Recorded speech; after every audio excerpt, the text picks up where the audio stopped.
Of course, as you guys know, John Brennan was the CIA director under Obama, who committed literal treason, arming Al-Qaeda and ISIS in Syria. He gave aid and comfort to the enemy in wartime. Whatever you think the punishment for that should be, that's fine. And of course, he also was a part of the team that cooked up the Trump-Russia conspiracy. But and he also was on record telling us, what was it, a week, Rob, maybe 2 weeks before the Mueller report, that we were gonna see Trump and his family let off in handcuffs any time now. It was very clear that Mueller was about to indict the whole Trump family. So that guy, here he is on the Nord Stream pipelines. Why do you and others in intelligence believe that Russia did this, blew up these two pipelines? I mean, what evidence has the U.S. and Europe been able to gather so far? Well, Alex, it's still unclear who actually carried out these explosions against these pipelines. But I think the nature and scale of the attack clearly indicates not only that it was an act of sabotage, but that it was most likely some type of state actor that did this. These explosions took place several hundred feet below the surface of the water.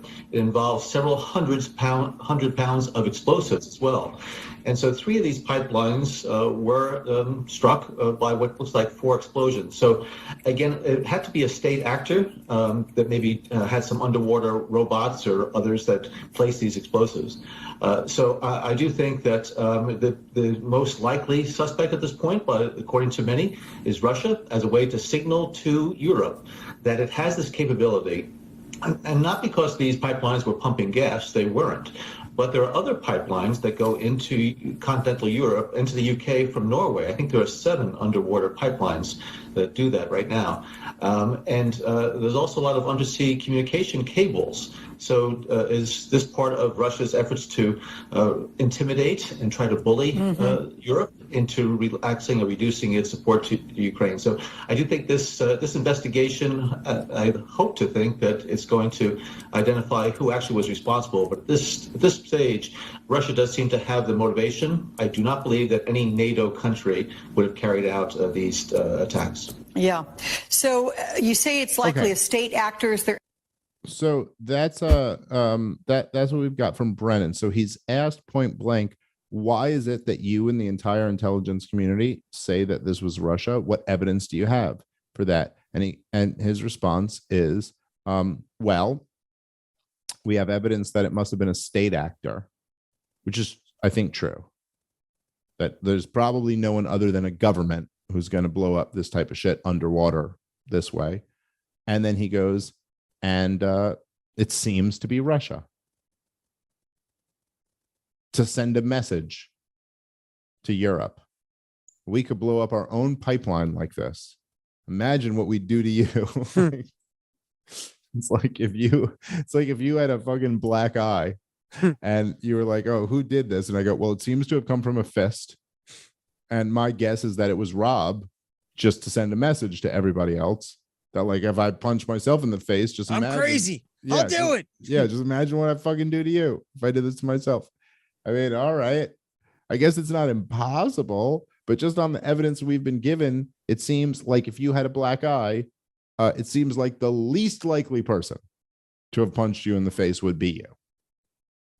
Like, I'm not saying it's impossible that you did that because you're that crazy and you want to let other people know you're crazy or something, but it seems like the least likely scenario. I think he said that the pipeline, you might have to replay that. I might have heard it wrong, but he said the pipeline wasn't carrying oil. I don't think they're oil pipelines. They're not gas. Natural gas. They're natural gas pipelines, yes. And it was clearly carrying stuff because there's shit pouring into the ocean, from what I understand. Yes, it wasn't like delivering things. So it was filled with natural gas and filled with methane and all of that. But Germany had turned it off at their end since the war, because they've been so pressured to since the war in Ukraine.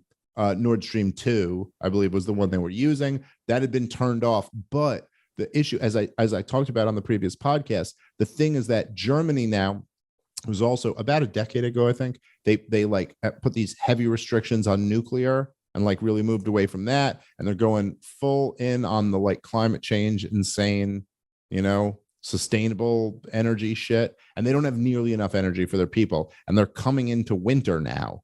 And so there was this big, like, there's reports that there were negotiations between Germany and Russia already. Whether or not that's true, the truth is that Vladimir Putin had a lot of leverage going into winter, where what they're saying is that firewood is the new gold in Germany. Like, this is a real thing that's happening right now, is that in first world countries, people are genuinely concerned over how they're going to have heat through a winter. It's so fucking insane, this climate change fucking, these people are. And so anyway, Yeah. The point is that Russia, this was leverage for Russia, that they could be like, all right, well, you want to come back to the table and turn these pipes back on, or no? But that's the insanity of Brennan's claim, because he goes, all right, it's obvious it was a state actor. And so, well, Russia's the only one that would have the motivation. The motivation, he states, makes no sense. No so sense. it's a warning shot to prove what they could do. But so Russia's, why wouldn't they just then go to wipe out communication lines? And then, so Russia wants to escalate the war at this point, that they're letting NATO know that they'll directly attack them. None of that makes any sense. And then if the idea is, well, who's got the strongest motives, to ignore what you just said, that it would be the United States basically saying, hey, we're going to take away the option of Europe not backing us in terms of pitting Russia into that. Like, how do you, like a much stronger motivation? If the analysis is who has the strongest motivation, then how do you ignore that one? And of course, and then Brennan says, I can't imagine that a NATO country would do this. That's his only argument, that he can't imagine it. He needs a better imagination. Like, it's like, he doesn't have to imagine it, because he knows that's what actually happened. Right. Slick Well, it's slick like, wording.